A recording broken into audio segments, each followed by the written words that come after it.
Assalamualaikum warahmatullahi wabarakatuh. Rekan-rekan sekalian, kembali kita berjumpa di Jejak Semesta 65. Semoga Allah Subhanahu wa taala selalu melindungi, menolong dan memberi petunjuk dan limpahan rahmat selalu kepada kita.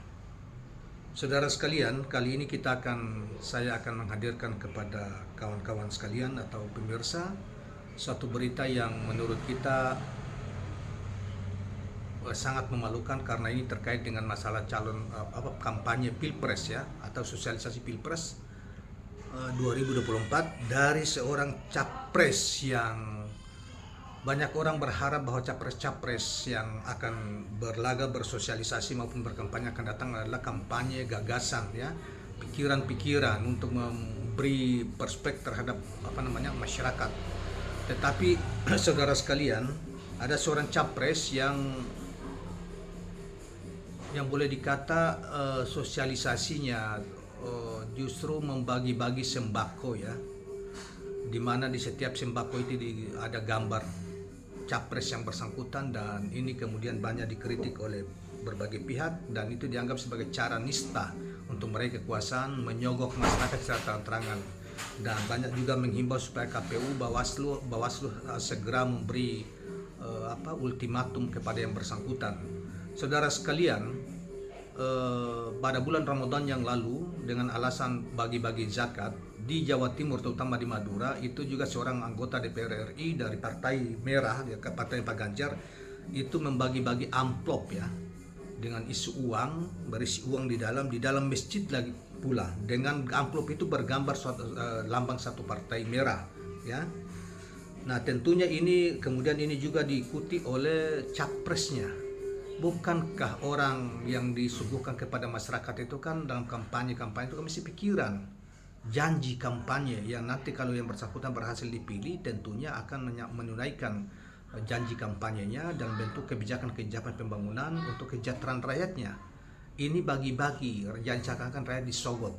Baiklah kawan-kawan sekalian, kita coba untuk sebentar kita juga sertakan beberapa foto terkait dengan itu, apa yang kita bicarakan ini, dan bagaimana pandangan orang terhadap kegiatan yang bersangkutan.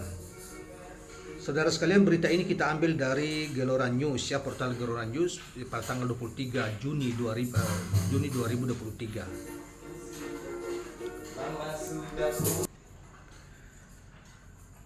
Pegiat media sosial Bahrum Ahmadi menyoroti paket 9 bahan pokok bergambar bakal calon Presiden Ganjar Pranowo yang beredar di masyarakat.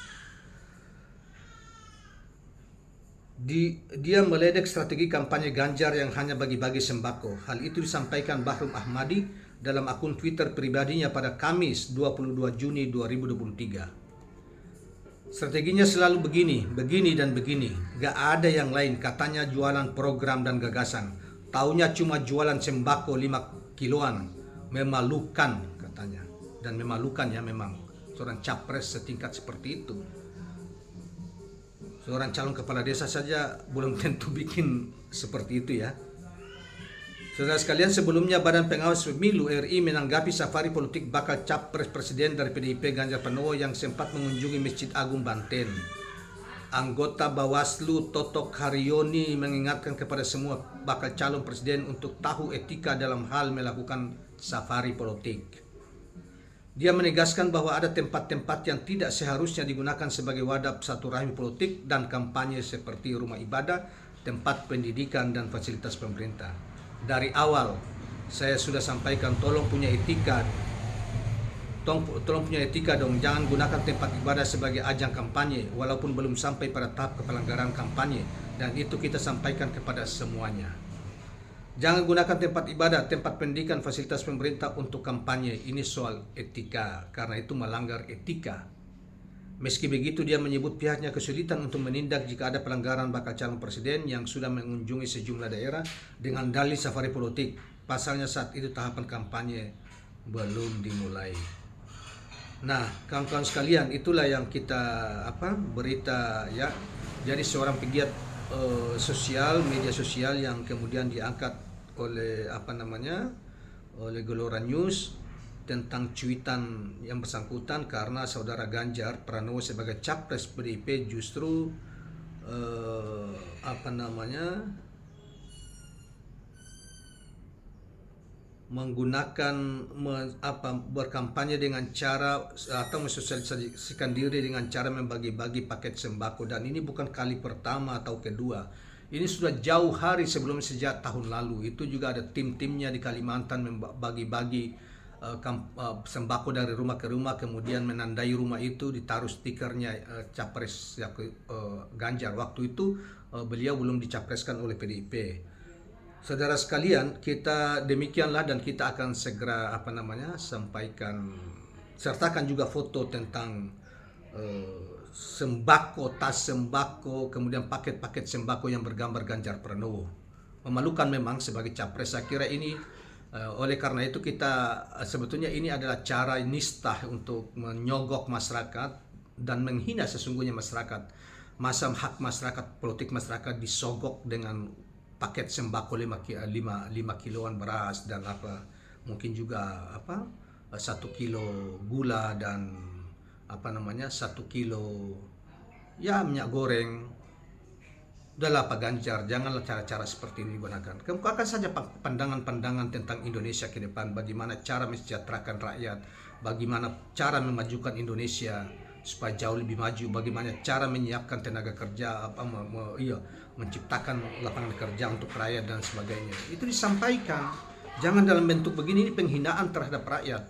Sungguh penghinaan, karena itu bagi rakyat kalau ada yang begini-begini, ada tim kampanye, baik partai politik maupun apalagi presiden, ambil dan jangan coblos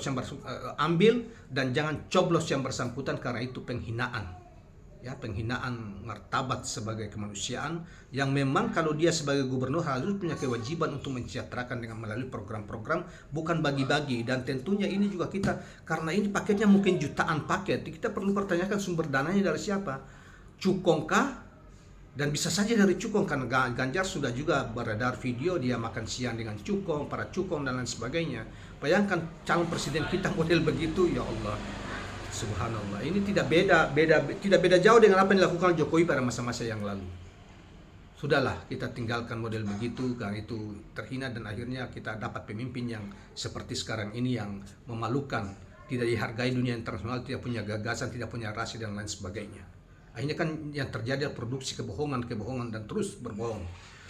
Demikian kawan-kawan sekalian, jangan lupa subscribe, like, dan share channel ini. Assalamualaikum warahmatullahi wabarakatuh.